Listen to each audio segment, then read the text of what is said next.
secrétaire américaine au Trésor, Janet Yellen, a déclaré hier que son pays cherchait à établir des relations économiques constructives et équitables avec la Chine tout en préservant ses intérêts vitaux.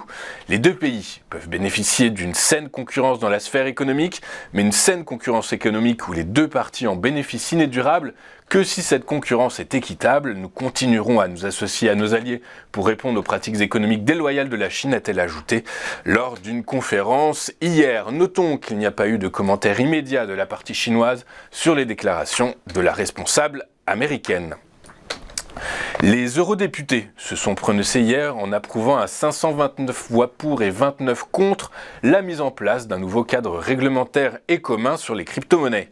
Le vote en session plénière porte à la fois sur MiCA et sur la TFR, c'est-à-dire sur les modalités de transfert précédemment adoptées par le Conseil européen à l'automne dernier. MiCA ambitionne, en complément de TFR, de renforcer la protection des investisseurs, de prévenir le blanchiment d'argent ou encore de tracer les transactions de la même manière que les transferts de fonds traditionnels. Dans un communiqué, le Parlement souligne notamment que la loi couvrira les transactions de plus de 1 000 € effectuées à partir de portefeuilles auto-hébergés, c'est-à-dire en self-custody.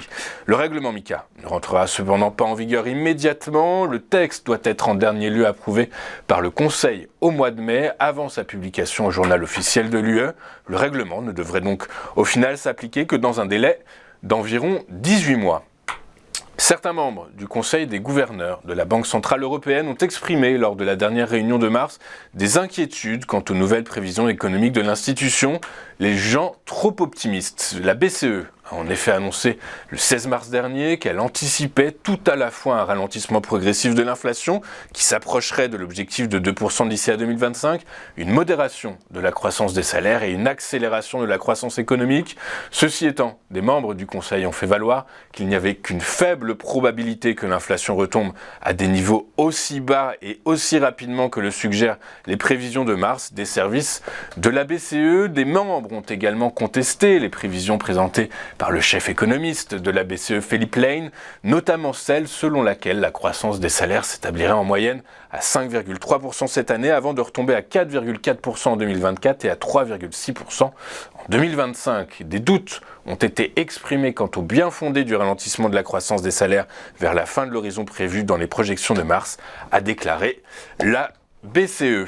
Regardons maintenant ce qu'il s'est passé sur les principales places boursières de la planète hier. Les principaux marchés financiers européens ont fini en baisse, le moral des investisseurs ayant été impacté par les mauvais résultats de Tesla au T1 qui ont entraîné dans leur chute les valeurs du secteur automobile. En outre, les indices ont été tirés vers le bas par les inquiétudes lancinantes sur la politique des taux des principales banques centrales de la planète. À Paris, le CAC 40 a reculé de 0,14% à 7538 points. Le FTSE a grappillé 0,05% à 7902 points et le DAX s'est apprécié de 0,62% à 15 795 points.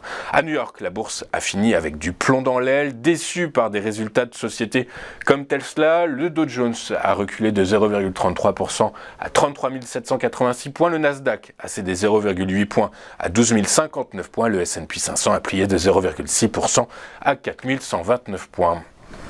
En Asie ce matin, les marchés financiers nippons se sont montrés prudents avant la réunion de la BOJ, la Bank of Japan, la semaine prochaine. Le Nikkei a cédé 0,33% à 28 564 points. À Paris, les valeurs du luxe ont tiré la cote vers le haut alors que les valeurs du secteur automobile ferment la marche. Le secteur des biens de consommation finit en tête de la séance avec un gain de 0,73%.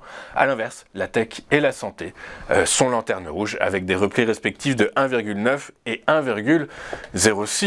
Dans le détail, Orpea a fini en tête du SBF 120 avec un gain de 3,87% à 3,30 € sur les 5 dernières séances. Le titre s'est apprécié de 36,57%.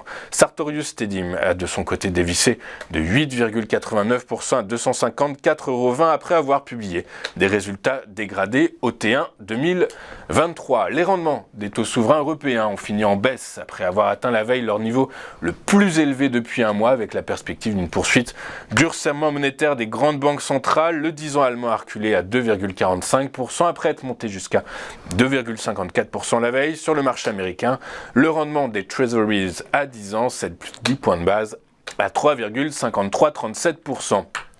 À noter que les inquiétudes des investisseurs sur le plafond de la dette américaine ont fait grimper hier le coût des garanties contre un risque de défaut de l'État sur sa dette, les fameux CDS, et ce à son plus haut niveau depuis plus d'une décennie.